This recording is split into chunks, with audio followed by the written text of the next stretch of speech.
ఎన్ని ఇబ్బందులు వచ్చినా ఒక వైపున సంవత్సరానికి 65,000 కోట్ల రూపాయలు నువ్వు చేసిన అప్పుకు వడ్డీ కడుతూ కూడా ఈనాడు సోనియా గాంధీ గారు, రాహుల్ గాంధీ గారు, ఖర్గే గారు, మన రేవంత్ రెడ్డి గారు ప్రకటించినటువంటి 6 గ్యారెంటీలో ఒక్కొక్కటిగా గ్యారెంటీ అమలు చేసుకుంటూ వచ్చే కార్యక్రమం చేస్తూ ఉన్నాయి. ఈనాడు కూడా ప్రతి ఒక్కటి కూడా ఏ ఒక్కటి కూడా ఆపలే. 4 మాసాలకే నువ్వు 10 ఏళ్ళు చేయకుండా నీ చేతగాక కేవలం డబ్బు సంపాదన, అధికారం, దర్పం, అహంకారం, ప్రజాస్వామ్యాన్ని పాతరేసి ఇవాళ మళ్ళీ తగుదునమ్మా అంటూ నీతి వాక్యాలు మాట్లాడితే అందుకనే ప్రజలు బండకేసి కొట్టిండ్రు. ఈ మన జరిగిన శాసనసభ ఎన్నికల్లో, ఈ పార్లమెంటు ఎన్నికల తర్వాత ఒక్కటంటే ఒక్క సీటు రాదు. బీఆర్ఎస్ పార్టీ నామరూపాలు లేకుండా పోయే పరిస్థితికి వచ్చింది. ఇప్పటికైనా సిగ్గుశరం తెచ్చుకోవాలా. మాట్లాడితే ఒక పద్ధతి ఉండాలి, ఒక నిబద్ధత ఉండాలా. ఏ ఒక్కడు చేయకుండా ఇలా మాట్లాడుతూ ఉన్నావు. ఈ రోజున ఆయన ఎవరు హరీష్ రావు మాట్లాడతాడు. 15th ఆగస్ట్ లోపల చేయకపోతే రాజీనామా చేస్తానని మాట్లాడతాడు. బరాబర్ మా ముఖ్యమంత్రి చేస్తాడు. చెప్పిన ప్రతి మాట నిలబెట్టుకుంటాడు. నేను అడుగుతా ఉన్నా, ఈ రోజున ఈ రాష్ట్రంలో రేపు జరిగే పార్లమెంట్ ఎన్నికల్లో మీకు ఒక్కటి కాదు, రేపు 1-2 సీట్లు కూడా మీకు రావు. మరి నీవు రాజీనామా చేస్తావా? హరీష్ రావు, కేటీఆర్, హరీష్ అయినా ఇలా రకరకాల మాటలు మాట్లాడుతూ ఉంటారు.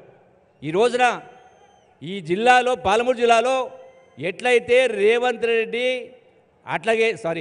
ఎట్లయితే కేసీఆర్ కానీ, ఎట్లయితే కేటీఆర్ అయినా, హరీష్ అయినా రాష్ట్రంలో దోసుకునే కార్యక్రమం చేసి అహంకారంతో ప్రవర్తించడం, ఈ జిల్లాలో ఉన్న నాయకగణం కూడా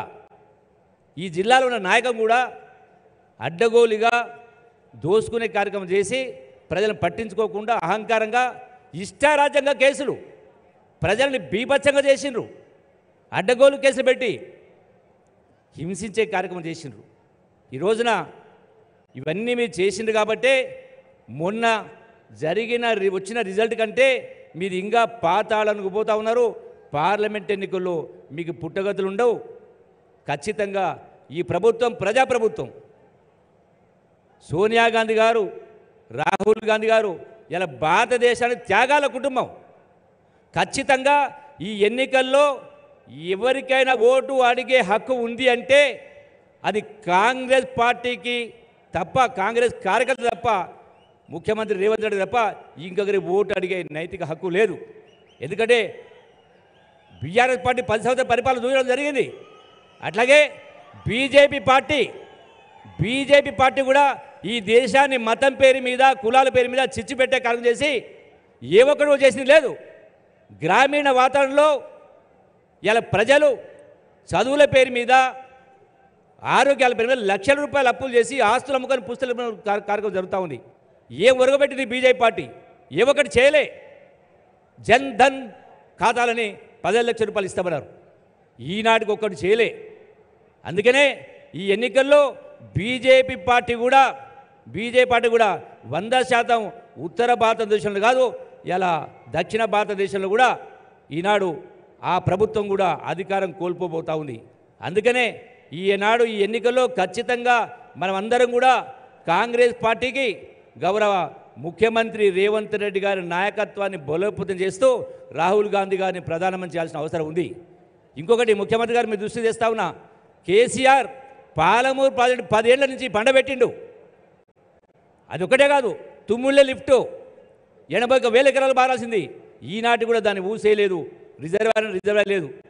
గట్టు ఎత్తిపోత పదాలకు సంబంధించి కూడా జూరాల కింద ఉన్న రాయకట్టు, అది గద్వాలైనా, మక్తలైనా, దేవరకద్రైనా, వనపర్తి అయినా కొల్లాపూర్ రావాల్సి ఉండే నీళ్లు కేవలం 10 TMC రిజర్వాయర్. ఆనాడు 20 TMC రిజర్వాయర్ ప్రతిపాదించడం జరిగింది గట్టుకు సంబంధించి.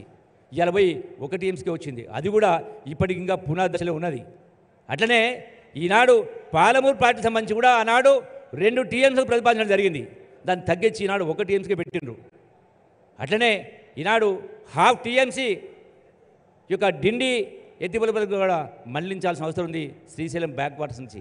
ఇవన్నీ కూడా పాలమూరు జిల్లా పచ్చబడాలంటే, పాలమూరు జిల్లా బ్రతుకులు బాగుపడాలంటే నిరుద్యోగ యువత ఆశలు నెరవేరాలన్నా మహిళా లోకం కానీ కూలీలు కానీ ఇలా ఇప్పటికే 5 గ్యారెంటీలు ప్రకటించడం జరిగింది రాహుల్ గాంధీ. ఇవన్నీ జరగాలంటే మనం అందరం కూడా పెద్ద మనసుతోటి పెద్ద మెజార్టీతోటి ఈ నాగర్